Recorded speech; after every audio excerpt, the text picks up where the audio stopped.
Assalamualaikum warahmatullahi wabarakatuh. Selamat sejahtera, Waalaikum dan Tajhau kepada semua penonton yang sedang mendengar atau melihat sembang santai saya pada hari ini. Buat pengetahuan semua penonton, sembang santai saya ini merupakan episod kedua untuk hari ini, di mana episod sebelum ni saya sudah kupaskan, di mana tajuk episod sebelum ni bertajuk kemahiran mendengar yang berkesan membentuk guru yang kompeten. Tapi tajuk hari ni untuk episod kali kedua ni lainlah sikit sebab saya takut kalau episod yang sama, tajuk yang sama bosan pula penonton. Jadi tajuk hari ni saya kira tajuk yang cukup hangatlah diperkatakan oleh masyarakat setempat kita ataupun seluruh lapisan masyarakat kita. Tajuknya yang berbunyi komunikasi berkesan membentuk guru yang kompeten. Jadi disebabkan dalam tajuk saya sudah ada perkataan guru, jadi saya rasa moleklah saya menjemput tetamu kita, iaitu dua orang pendidik, bukan seorang ya, dua orang pendidik yang cukup, saya kira cukup berpengalaman lah atau veteran dikatakan, iaitu saya menjemput Cikgu Adibah dan Cikgu Narima untuk masuk ke dalam studio saya. Silakan Cikgu. Assalamualaikum Cikgu. Ini sihat Cikgu? Alhamdulillah sihat. Alhamdulillah. Makin cantik berseri ya Cikgu. Lama saya tak jumpa. Buat pengetahuan semualah, kami ni sebenarnya berkenalan sebenarnya, sebab tu saya menjemput. Jadi saya berterima kasih lah kepada Cikgu Adibah, Cikgu Narima kerana sudi meluangkan masa dalam sembang santai saya pada hari ini. Jadi orang kata apa Cikgu? Tak kenal maka tak cinta. Jadi sebelum kita mulakan sembang santai kita pada hari ini, dipersilakan cikgu-cikgu untuk memperkenalkan diri terlebih dahulu. Dipersilakan Cikgu. Siapa nak mula dulu Cikgu? Saya dulu. Okey, boleh Cikgu. Okay, Assalamualaikum semua. Waalaikumsalam. Kamu semua apa khabar? Sihat? Saya rasa diorang cakap sihat Cikgu. Alhamdulillah lah, semua sihat. Mesej kepada Ada. Alhamdulillah. Sihat tu semua cakap. Baiklah. Cikgu akan perkenalkan nama cikgu dulu ya. Silakan. Nama cikgu Wana Narima binti Wana Azam Elias Hamidi. Kamu semua boleh panggil Cikgu Ima, Cikgu Emma ataupun lebih dikenali sebagai Cikgu Narima lah. Jadi cikgu ni mempunyai pengalaman belajar dalam 20 tahun lah cikgu berada dalam bidang pendidikan ni. Jadi Lama juga. ya, 12 tahun cikgu mengajar di Kelantan dan 8 tahun lagi cikgu mengajar di Terengganu. 12 tahun Cikgu di Kelantan. Kenapa Ya. pindah Cikgu? Kerana suami tu. Terengganu ni saya pindah ke Terengganu kerana Terengganu ni adalah kampung halaman saya. Oh, orang Terengganu rupanya Ya. Cikgu. Saya baru tahu Cikgu. Ya, penyu saya. Saya penyu. Okey, baik Cikgu. Ada lagi Cikgu? Dan jadi mengajar ni bukanlah perkara yang asing lah bagi saya ni. Jadi cikgu juga adalah bekas pelajar daripada Institut Pendidikan Guru Kampung Bahasa Melayu. Kampus Bahasa Melayu Cikgu. Cikgu, Sama. Baik, terima kasih Cikgu Narima atas perkenalan diri yang cukup mengagumkan saya kira ya. Terima kasih. Seterusnya Cikgu Adibah kita atau lebih dikenali di media sosial Cikgu Dibo ya. Silakan Cikgu Dibo. Assalamualaikum semua. Waalaikumsalam. Cukup periang ya Cikgu kita ya. Hai dan salam sejahtera. Yang pertama sekali cikgu nak perkenalkan nama penuh cikgu lah. Nama cikgu Adibah Hanis binti Ahmad Zani Alai Zaini, ataupun boleh dikenal ataupun saya terkenal dengan nama Cikgu Dibo. Cikgu Dibo. Dan juga Cikgu Diba. Mana-mana boleh panggil apa-apa pun yang selesa lah. Yang penting. Jadi saya mempunyai pengalaman bekerja dalam bidang pendidikan ni sekitar 22 tahun. Uish, lama ya Cikgu. Lebih 2 tahun dia Cikgu Narima ya. Saya tua 2 tahun. 2 tahun. Maksudnya kamu lebih berpengalaman lah. Ya, alhamdulillah. Dalam pengalaman, tapi bolehlah untuk berkongsi. Cikgu otai lah kita kira ya. Boleh lah dikatakan begitu ya. Jadi 10 tahun saya duduk di Sabah. Wah, Sabah Cikgu. Ya. Jauh sungguh ya. Orang kata jauh. Saya dipindahkan di sana Oh. terus. Faham Cikgu. Jadi 12 tahun lagi saya berpindah ke Perak, di mana itu tempat tinggal, tempat asal saya. Orang Perak pula tetamu kita. Nampak, saya tidak jemput dia satu negeri saja, tapi pelbagai negeri. Jadi Saya harap dengan kehadiran saya pada hari ini dapatlah menjawab soalan yang masih lagi menjadi tanda tanya ataupun kemusykilan segelintir pihak. Jadi harap-harapnya Begitulah ya. Ya, begitulah. Baik, terima kasih cikgu. Terima kasih. Nampak semua dah mendengar Cikgu Narima 20 tahun mengajar. Cikgu Adibah pula 22 tahun. Jadi saya bukan main ambil je, main tangkap je tetamu saya, tapi saya betul mentitik beratkan tetamu saya pada hari ini. Ya. Baik cikgu, sebelum kita pergi dengan lebih mendalam tentang tajuk kita pada hari ini, apa kata cikgu-cikgu terangkan sedikit lah ya, sedikit ringkasan tentang apa itu komunikasi dan apa itu kompeten cikgu. Persilakan cikgu. Siapa nak mula? Komunikasi dulu lah. Komunikasi, okey boleh cikgu. Jadi bila kita dengar apa komunikasi, jadi apa yang terlintas dalam kepala Encik Amzah kita dan Encik Narima? Sebagai saya lah ya, seorang masyarakat awam lah ya saya kira. Kalau sebab pasal komunikasi ni cikgu, saya terus terfikir merupakan percakapan dua hala antara guru dan murid kalau dalam konteks sekolah ya lah ya cikgu. Benar. Kalau cikgu Narima macam mana? Kalau saya pula, saya rasa bukan sahaja komunikasi dua hala, tetapi cara kita menyampaikan ilmu tu. Oh, betul. Ya. Jadi sebenar-benarnya macam mana cikgu? Okay. Saya tidak mengatakan tidak tepat, tapi sebenarnya tepatlah apa yang Encik Amzah dan Encik Narima kita Alhamdulillah. katakan. Jadi saya ingin beritahu benar-benar definisi tentang komunikasi ini ialah komunikasi merupakan proses pemindahan maklumat berkaitan dengan idea, perasaan atau mesej dari seseorang individu kepada individu yang lain. Okay. Jadi tujuan komunikasi ni sebenarnya adalah untuk memastikan maklumat disampaikan dengan benar dan dapat difahami dan diterima oleh pihak-pihak yang lain. Maksudnya individu-individu yang lain, sama ada secara lisan, bertulis, bukan lisan dan visual. Baik cikgu. Itulah maksud komunikasi. Faham cikgu. Saya rasa cukup ringkas tetapi padat isi-isi cikgu dalam menerangkan aspek dan maksud komunikasi itu sendiri. Baik, seterusnya masuk kompeten cikgu Narima. Apa itu sebenarnya? Bagi pendapat saya, kompeten ni mestilah ada pada diri seorang guru.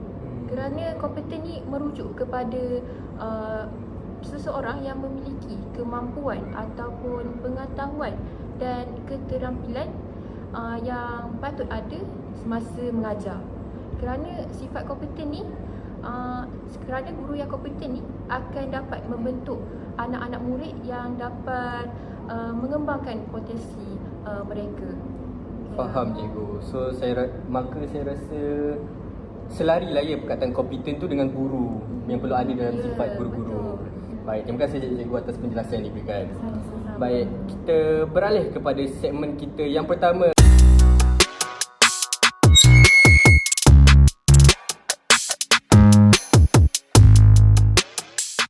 Kita baru nak mula cikgu. Tadi mukadimah je. Mukadimah. Baik cikgu. Santai-santai je. Santai-santai. Cikgu dah bersedia untuk masuk segmen yang pertama? Sedia-sedia. Saya pun nampak cikgu macam tak sabar nak mencurahkan idea je. Baik. Soalan saya yang pertama kepada Cikgu Narima ya. Ya. Cikgu Narima. Baik cikgu. Pada pendapat cikgu lah ya, bagaimana sebenarnya komunikasi yang berkesan dapat membentuk guru yang kompeten cikgu? Apa pendapat cikgu? Baik, terima kasih atas soalan daripada Encik Amzah. Berdasarkan pengalaman saya sendirilah, belajar ni kurang faham kalau kita mengajar dengan menyampaikan fakta saja. Betul. Jadi kita sebagai seorang guru haruslah menggunakan pelbagai kaedah dalam mengajar ni. Bagi saya suka menggunakan cerita ataupun memberikan analogi dalam mengajar. Saya suka cikgu kalau cikgu ni bercerita. Saya macam mata saya segar macam tu. Tak mengantuk ya? Tak ngantuk terus. Ya. Bersemangat. Bersemangat. Betul cikgu. Sebagai contohlah dalam cara saya mengajar ni dengan menggunakan cerita ni adalah saya mengajar subjek sains tahun 5, subtopik ekosistem. Wah. Ya. Saya akan Ekosistem. mengaitkan dengan satu pokok yang kekurangan air. Jadi apabila satu pokok tu kurang air, maka pokok tu akan Layu. layu, betul. Jadi apabila pokok tu layu, ini akan ini akan memberikan keburukanlah kepada pokok tersebut, dan pokok tersebut akan tidak seimbang nutrisi yang diperlukan. Benar tu. Ya, jadi ingin saya kaitkan dengan ekosistem tadi. Contohlah burung pipit. Jika burung pipit tu tiada di sawah padi, di ekosistem sawah padi, maka serangga-serangga perosak akan bertambah. Jadi secara tidak langsung ini akan membawa kemudaratan kepada tumbuhan padi. Dan akan menyebabkan ketidakseimbangan ekosistem lah. Betul cikgu. Ya. Saya ingat lagi tajuk itu. Cikgu saya pun waktu di tahun 5 suka menggunakan cerita sewaktu mengajar. Saya memang suka cikgu mengajar ni. Ya.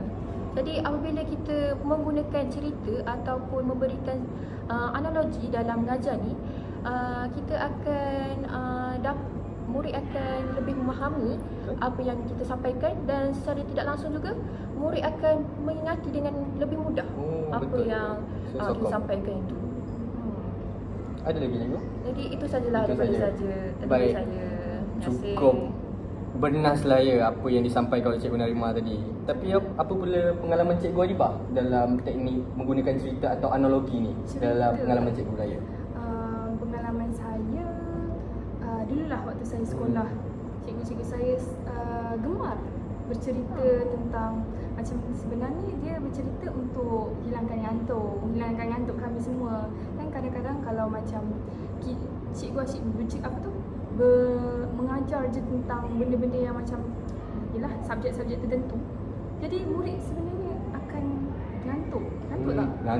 Ngantuk sangat. Jadi cikgu-cikgu yang veteran ni lah, Pengalaman otai. Dia akan bercerita tentang kisah hidup dia, macam mana dia berkahwin dengan suami, berapa tahun dia berkahwin. Jadi kami macam semangat nak dengar cerita. Jadi itu jadi penyemangat lah dengan Betul belajar tu cikgu. sebenarnya. Sebab kalau terlampau tertumpukan kepada pembelajaran je bosan juga ya cikgu. Perlulah selitkan sikit cerita-cerita yang menarik untuk bagi murid segar lah ya saya kira. Benar. Baik, terima kasih kepada Cikgu Narima dan Cikgu Adibah atas penjelasan yang cukup baik tadi ya. Baik, seterusnya masih segmen yang pertama. Soalan yang sama juga. Soalan sama. Tapi kepada Cikgu Adibah pula, Cikgu Adibah. Jadi Cikgu Adibah, pada pendapat Cikgu, bagaimanakah sebenarnya komunikasi berkesan dapat membentuk guru yang kompeten pada masa kini, Cikgu? Silakan Cikgu. Guys, minta maaf. Tak apa Cikgu, jangan risau. Terima kasihlah Sama-sama, kepada Encik cikgu. Amzah kita. Buat pengetahuan semua, sebenarnya Encik Amzah ni adalah bekas murid Allah rendah Cikgu, dulu saya. malu lah saya Cikgu. Saya sebenarnya agak gementar lah ya jumpa Cikgu sebenarnya. Takut Cikgu cerita sisi buruk saya. Tak apa. Tak dengar macam ni. Tak ada, dia Tak baik ada. pula dia. Baik. Semua anak murid Cikgu Adibah semua baik. Alhamdulillah. 100% Cikgu. Jadi sebenarnya kan dulu cikgu sekolah rendah, sekarang cikgu dah dipindahkan kepada sekolah menengah. Untung siapa belajar dengan Cikgu Adibah ni. Sangat-sangat untung. Tidak. Tidak kurang juga Cikgu Narima ya. Terima kasih. Sama. Jadi bila kita cakap pasal komunikasi yang berkesan ni, macam seperti Cikgu Narima katakan tadi, murid cepat bosan bila macam kita asyik bertumpukan kepada pembelajaran secara terus ataupun secara menerus. Jadi macam-macam kaedah yang perlu digunakan. Macam Cikgu Narima, dia menggunakan kaedah cerita ataupun analogi. Ya, memberikan analogi. Ya. Kalau cikgu saya pula. Minta maaf. Cikgu Adibah pula, Cikgu Adibah biasa menggunakan pertanyaan. Betul tak Amzah? Betul Cikgu, saya ingat lagi Cikgu. Betul. Saya sebenarnya kalau pertanyaan ni gementar sikit, takut saya tak dapat jawab. Tapi sebab itulah saya tak mengantuk waktu dalam kelas Cikgu. Benar. Sebab saya suka bagi soalan yang mengejut supaya murid-murid tak ngantuk ataupun akan rasa cemas lah bila Cikgu Adibah je Cikgu Adibah dah macam nak tanya soalan tu, saya terus fokus. Bukan terus, memang saya dah fokus dari awal lagi saya dah catat semua ni. Kita akan jadi lebih fokus lah. Betul tu Cikgu. Jadi saya akan gunakan kaedah pertanyaan jadi macam contoh Cikgu Narima cikgu sains kan. Ya. Jadi kita boleh tanyalah kepada anak-anak murid kita macam mana proses fotosintesis. Macam membahas bagaimana Betul tu. fotosintesis ni apa tu Berfungsi, atau betul, ya. betul. Jadi kita tanyalah, cuba bayangkan kalau pokok tak dapat air, jadi kita tanya apa yang akan jadi.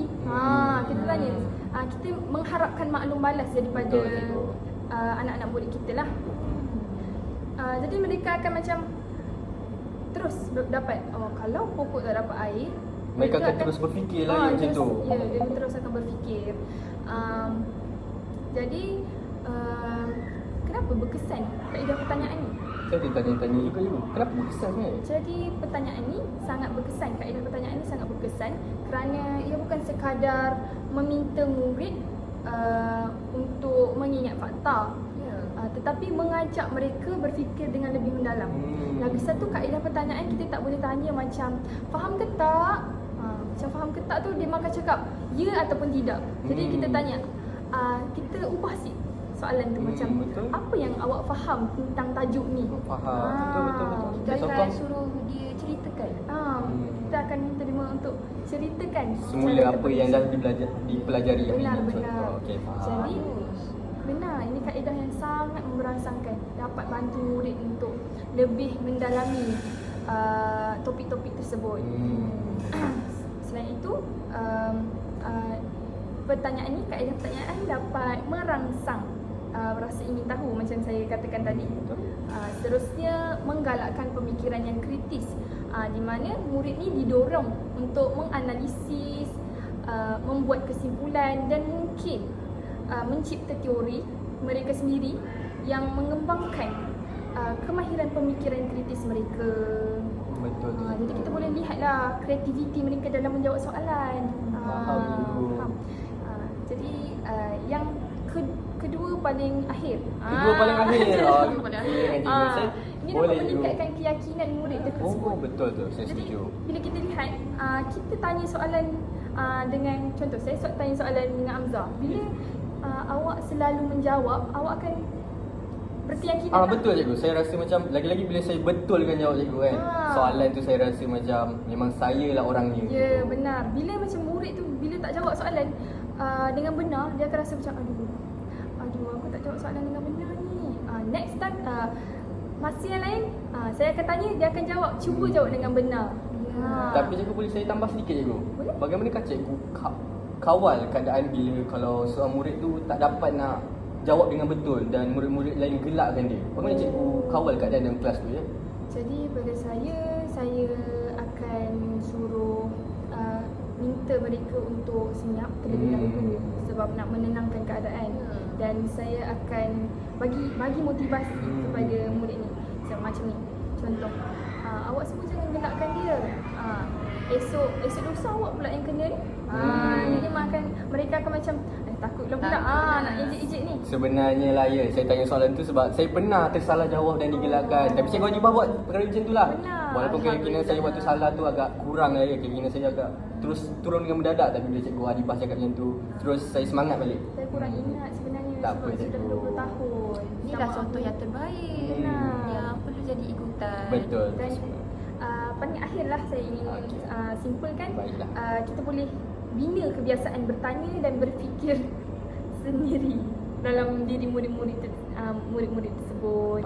Maksudnya murid tu belajarlah untuk bertanya dan berfikir secara kritis berkaitan soalan-soalan yang saya ajukan. Betul. Alhamdulillah mereka akan senang, mudah untuk menjawab soalan-soalan yang disampaikan. Faham cikgu. Ya, Saya sahaja rasa daripada saya. penjelasan cukup bagus lah ya, saya kira. Benar. Dengan pertanyaan je, menggunakan pertanyaan, banyak implikasi yang positif yang boleh diaplikasikan dalam guru-guru kita. Jadi apa pula pendapat Cikgu Naimah? Ada pengalaman ke dalam menggunakan pertanyaan ni? Ada apa-apa yang Cikgu Naimah boleh kongsikan kepada penonton sekalian? Bagi saya pun sukalah menanyakan soalan kepada mereka semua. Sebab kerana mereka akan jadi lebih fokuslah dalam belajar. Betul, saya setuju. Kalau tak, mereka akan mungkin tidur semasa kita mengajar kan. Betul, cikgu. Jadi kita kena sering bertanya kepada mereka. Faham, Mana cikgu. tahu mereka tak faham, kita boleh terangkan. Betul tu cikgu. Ya. Saya sangat sokong dengan pernyataan Cikgu Narima tadi. Yes. Baik, boleh saya kongsikan pendapat saya pula Cikgu sebagai orang awam? Boleh. Kalau ada salah Cikgu boleh betulkan lah ya. Yeah. Bagi saya lah sebagai seorang yang pernah menjadi murid lah, saya kira kan kita semua pernah menjadi murid. Tapi sebagai seorang yang baru saja selesai menjadi murid dah ya, cikgu dah veteran dah lama ya tinggalkan sekolah ni. Okey, baik cikgu. Bagi pendapat saya lah pula ya, yang penting ya kita kena menggunakan bahasa yang mudah difahami. Sebab pada pengalaman saya lah sewaktu di sekolah rendah dulu, cikgu saya dulu pernah, sewaktu saya baru darjah 2 cikgu, dia menggunakan kosakata yang saya kira agak tinggi lah ya. Saya gitu. Bukan cikgu, bukan. Jangan risau cikgu. Kosakata yang agak tinggi, dan saya pun waktu dia bercakap tu saya macam tercengang sikit cikgu. Macam, apa Tak tu? faham. Tak faham. Saya kurang faham. Jadi dengan kalau kita menggunakan apa orang kata tu, penggunaan bahasa yang jelas dan sesuai dengan tahap pemahaman murid tu, dia akan memudahkan tahap pembelajaran murid tersebut. Contohnya macam kepentingan penggunaan bahasa mudah ni dia dapat, selain itu dapat meningkatkan keyakinan murid sewaktu belajar. Contohnya macam bila murid-murid, kalau kita guna bahasa yang mudah, murid-murid akan senang faham lah ya. Macam itulah saya kira. Selain itu, kalau kita guna bahasa yang mudah juga menggalakkan penglibatan murid dan tumpuan murid. Saya waktu saya cakap sebentar tadi, bila cikgu tu gunakan bahasa yang tinggi, saya macam alamak, saya dah tak faham ni cikgu tengah terangkan apa. Jadi pun tumpuan saya dah ke arah yang lain, saya dah kurang fokus. Tapi waktu cikgu Adibah lah ya, dia sangat pandai lah ya dalam teknik pembelajaran ni. Dia gunakan bahasa yang mudah. Saya kira bahasa yang mudah, bahasa yang senang difahami untuk murid tahap 1, murid tahap 2 macam mana untuk guna. Sebab cikgu Adibah ni mengajar saya tahap 1, tahap 2 juga dia mengajar. Jadi saya nampaklah peralihan kosakata cikgu tu.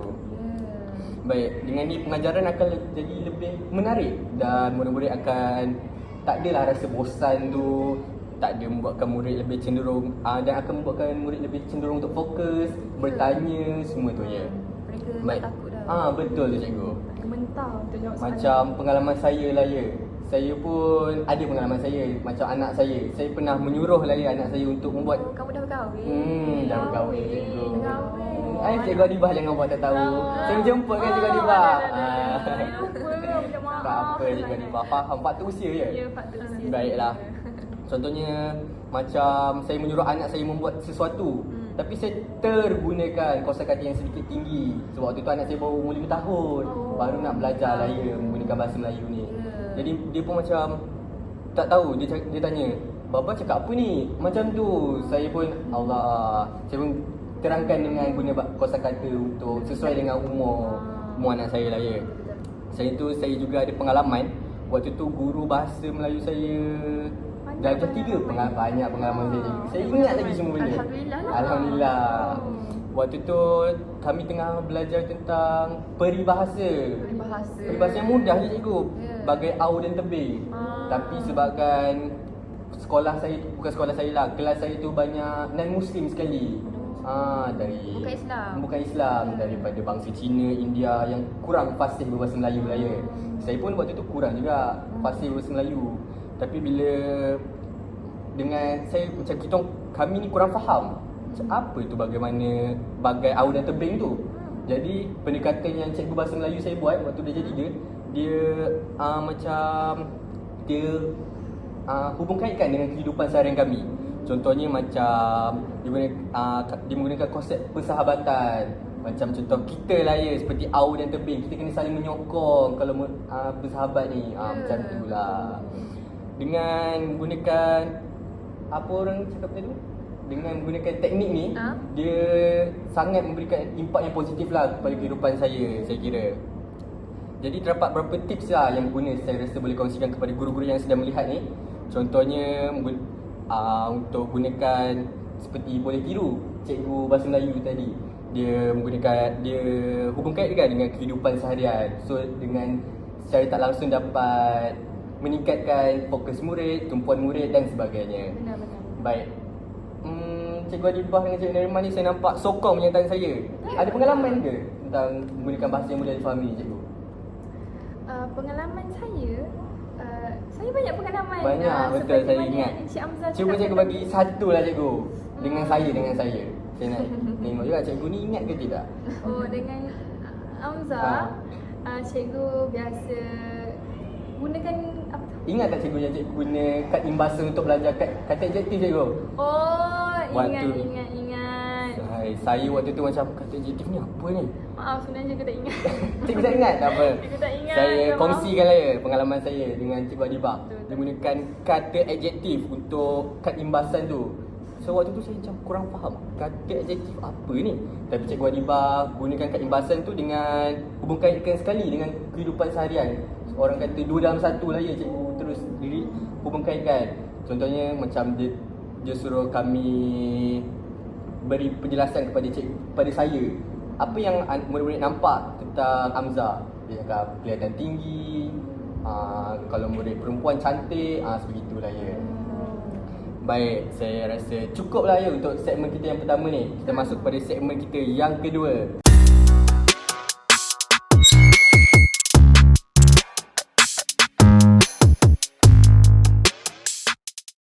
Segmen kedua kita ni saya kira soalan yang cepuk cemas sebenarnya. Okey, baiklah untuk pengetahuan hadirin dan cikgu-cikgu. Segmen kedua ni ialah segmen yang saya dah bertanyakan soalan minggu lepas kepada penonton kita untuk diajukan kepada tetamu kita pada hari ini, atau nak lebih mudah difahami, diorang dah bagi aspek untuk kita kupaskan sendiri aspek tersebut. Baik. Kita boleh mulakan dengan soalan yang pertama? Boleh, baiklah. Soalan yang pertama, aspek motivasi cikgu. Daripada Hafizuddin 94 cikgu. Dia bertanya kepada Cikgu Narima. Sebelum tu dia berasal daripada Terengganu juga. Terengganu. Kemaman cikgu. Kemaman. Dekat dengan Lumung tu. Tak dekat mana Tak dekat mana lah. Tapi orang kampung lah ya, saya kira.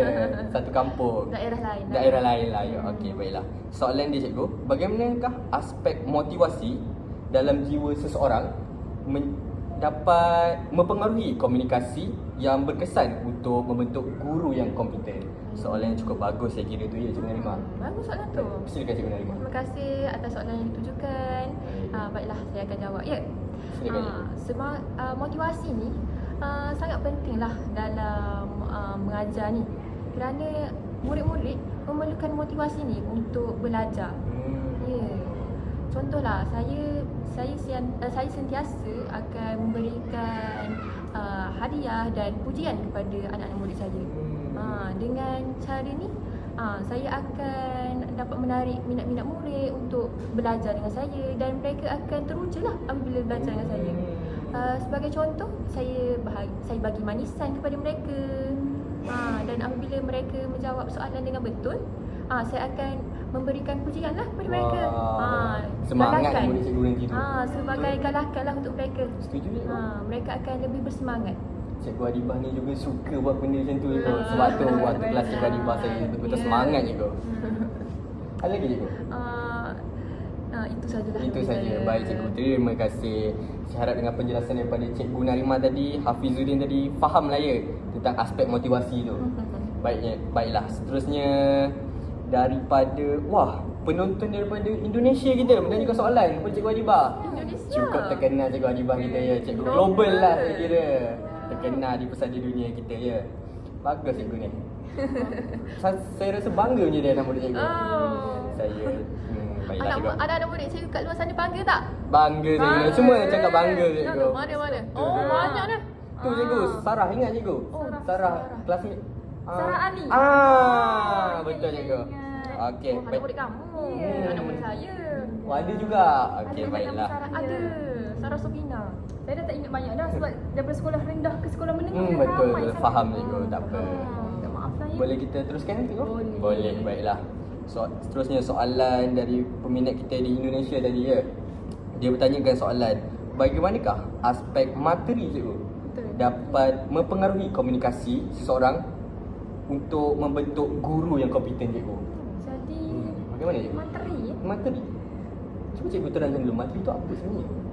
Kalau Cikgu Narima dan Cikgu Amzah faham tak bila kita sebut materi tu apa maksudnya? Minta maaf cikgu, saya betul-betul tak faham cikgu. Sebab itu bahasa Indonesia. Jadi cikgu sedikit keliru Tapi sikit. kalau saya lah, saya rasa materi tu bahan ni.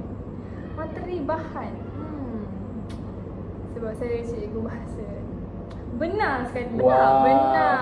Saya rasa sangat kerdil je di sini sebab tak faham materi tu apa. Saya nak bagi tahu. Okey, baik. Silakan. Jadi, Ilmu barulah untuk kamu. Oh, betul. Alhamdulillah. Jadi saya mula. Silakan cikgu. Okey. Materi ni boleh dikatakan dia merujuk kepada kandungan ataupun isi yang digunakan dalam pembelajaran ataupun pengajaran. Jadi bahan-bahan ni disusun untuk membantu proses pemahaman murid dengan lebih lagi, maksudnya lebih ke depan lah. Bila kita guna materi ni macam teks, gambar, video, slide, pembentangan, itu dapat membantu proses pembelajaran murid sebenarnya. Jadi bila kita kaitkan dengan kehidupan harian, jadi macam guru boleh ambil contoh daripada situasi harian murid yang biasa dialami. Sebagai contoh, pengajaran matematik.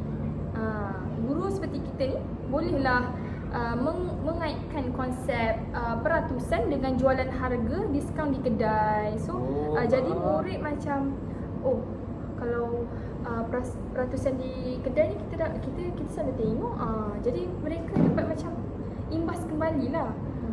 Mereka dapat kaitkan lah. Dapat kaitkan dengan matematik itu sendiri. Jadi ini membantulah pelajar untuk memahami bagaimana matematik tentang peratusan ni berfungsi. Jadi seterusnya, aktiviti yang berasaskan dalam kehidupan seharian seperti aktiviti eksperimen, kajian lapangan, projek perkumpulan yang dapat mencerminkan situasi dunia sebenar. Ini dapat bantu pelajar untuk memahami bagaimana teori diterapkan. Contohnya, jika untuk mengajar konsep fizik seperti daya dan gerakan. Daya dan gerakan. Siapa ambil fizik? Saya ambil cikgu. Saya Saya nak tahu. ambil fizik. Minta maaf, saya sebenarnya tak ambil. Oh my god. Tapi cikgu cakap tadi macam cikgu ambil je. Ya, Cukup sebab- pengalaman cikgu ni saya kira. 22 tahun je. 22 tahun. Baik. Jadi guru seperti kita boleh mengajak pelajar untuk mengamati bagaimana objek bergerak ketika mereka menolak ataupun menarik objek berat. Pernah tak dulu buat Gerakan eksperimen? linear. Ya, gerakan linear. Saya ingat lagi tu cikgu. Cikgu Narimah ingat. Wah, saya cukup kagum. Sebenarnya cikgu fizik juga. Saja je tipu tadi. Kamu ni. Kau. Minta maaf. Saya nak kelakar-kelakar pada hari ini. Kita santai-santai je pada Betul hari tu, ni. santai-santai. Jadi bila kita mengaitkan materi dengan kehidupan seharian murid tu, ini dapat membantu pelajar melihat kegunaan praktikal dari ilmu yang dipelajari, sekaligus menjadikan pembelajaran lebih menarik, mudah difahami dan Faham relevan saya tu. dalam kehidupan mereka. Itu sahaja daripada Cikgu Liba. Baik, terima kasih cikgu. Saya rasa penjelasan cukup bernas lah ya saya kira cikgu Narimah. Cikgu Narimah ada ke pengalaman macam tu? Menggunakan apa tadi? Soalannya? Materi. Bahan. Rasanya memang cikgu Memang semua sama cikgu sekali. lah aplikasikannya. Memang sekolah. Baik, faham cikgu. Tapi kita ada lagi satu soalan cikgu daripada Arif 23 cikgu. Arif 2-3. Tapi cikgu-cikgu dah ambil satu soalan kan cikgu. Siapa lagi nak kupaskan? Amzal. Allah cikgu. Saya ni orang awam ni cikgu. Tak Takut lah apa. cikgu. Baik, saya Kita terangkan dapat saya. Soalannya daripada aspek menggunakan media atau bahan bantu mengajar cikgu. Saya rasa ini dah cukup selari lah ya dengan kehidupan seharian cikgu menggunakan bahan bantu mengajar ni. Saya ingat lagi daripada subjek bahasa Melayu sehingga ke subjek sains, semua cikgu guna bahan bantu mengajar atau media lah ya. Saya rasa banyak sebenarnya kelebihan menggunakan bahan bantu mengajar ni. Contohnya dalam dunia pendidikan yang semakin berkembang sekarang ni, teknik pengajaran yang melibatkan bagaimana kita cakap, bahan bantu mengajar ni dapat meningkatkan keberkesanan murid untuk berkomunikasi dan memudahkan pemahaman murid terhadap sesuatu topik tersebut. Contohnya kalau kepentingan lah, saya terangkan dulu ya, kepentingan menggunakan media atau bahan bantu mengajar ni. Macam pengalaman saya sendiri sebagai murid, dia dapat memperjelaskan dan memperkuatkan pemahaman saya terhadap sesuatu topik tersebut. Contohnya dengan penggunaan bahan bantu mengajar tu membolehkan guru untuk menyampaikan maklumat yang kompleks dengan cara yang lebih mudah. Sebagai contohlah saya ambil lagi satu bahan bantu mengajar bahan bantu mengajar Cikgu Adibah yang saya ingat. Waktu tu dia banyak ingat cikgu, takkanlah Bagus lah saya murid lupa. sangat kuat. Murid cikgu ni bagus lah. Ya, saya bangga. Jangan cikgu malu saya cikgu. Okey. Cikgu Adibah dia menggunakan bahan bantu mengajar untuk mengajar peribahasa. Berasa. Peribahasa sejujurnya cikgu, saya hampir keluar lah dari mulut saya. Bahasa Melayu ni sangat susah. Sebabkan peribahasa ni, sebab saya kurang nak faham maksud dia semua kan cikgu. Banyak aspek yang perlu ditekankan. Tapi Cikgu Adibah tahu dia mengajar macam ni, Cikgu Narimah. Dia menggunakan kad. Contohnya dia Cikgu Adibah beliau meletakkan kad imbas tu di papan putih. Contohnya bagai kucing dan anjing. Dia meletakkan gambar kucing dan anjing. Lepas tu dia menerangkan maksudnya macam mana. Waktu tu saya macam, saya rasa macam bahasa Melayu ni memang subjek yang paling gemar lah saya. Gemar keluar pula bahasa Perak ya. Orang Perak ke? Tidak cikgu, orang Negeri Sembilan, Nagori. Tapi macam mana boleh cakap Perak ni? Sebab Cikgu Adibah jugalah ya. Bukan sebab bini daripada Perak. Tak. Saya jangan main cikgu. Seterusnya guru-guru juga boleh mengajar tentang penulisan karangan dengan menggunakan video pendek atau menunjukkan contoh karangan yang baik dan kurang baik. So maka dari situ murid-murid dapat membezakan karangan yang baik dan karangan yang kurang baik lah ya. Contohnya daripada teknik penulisan, cara penulisan dan sebagainya cikgu ya. Jadi sedikit tips lah sebagai orang awam kepada cikgu-cikgu. Kalau salah mohon cikgu-cikgu tu betulkan lah ya. Setakat Tips ni dia semua betul. betul lah. Alhamdulillah. Hasil didikan Cikgu Adibah lah ya. Baik, yang pertama boleh sesuaikan media dengan topik yang diajarkan. Hal ini penting untuk cikgu-cikgu memilih bahan bantu mengajar yang sesuai dengan topik yang sedang diajar. Contohnya kalau kad imbasan tu tak sesuai lah untuk diajar matematik je. Sebab matematik sesuai juga ya. Bila kita tulis bahagi dalam bentuk kad imbasan tu, Oh. dia ketahui ini bahagi, simbol untuk Oh bahagi. baik. Sesuai saja sebenarnya. Sedikit salah lah ya daripada Tambah saya. tolak Terima pun kasih. boleh. Tambah tolak. Baik cikgu. Benar. Jadi penting lah ya dengan menggunakan media bahan-bahan seperti itu dengan yang tepat untuk topik yang diajarkan. Terusnya gunakan teknologi dengan bijak.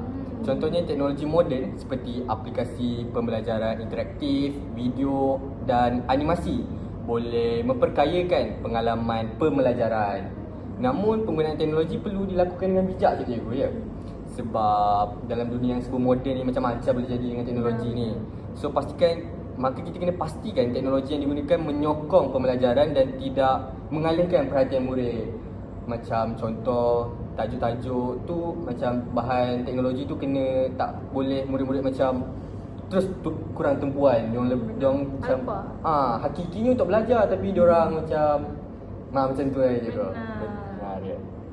Baik, maka kesimpulan penggunaan media ni atau bahan bantu mengajar dalam komunikasi antara guru dan murid memainkan peranan yang saya rasa sangat penting lah ya cikgu dalam menjadikan pembelajaran lebih efektif, seronok dan akan menjadikan murid lebih fokus lah ya.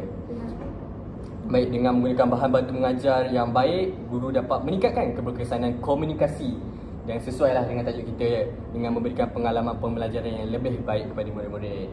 Jadi saya kira masa pun dah menunjukkan pukul nak dekat habis masa saya kira cikgu. Tadi saya ni 7 dah cikgu. Allahuakbar. Tadi cikgu Adibah pun cakap dia esok ada mesyuarat cikgu. Dengan siapa cikgu?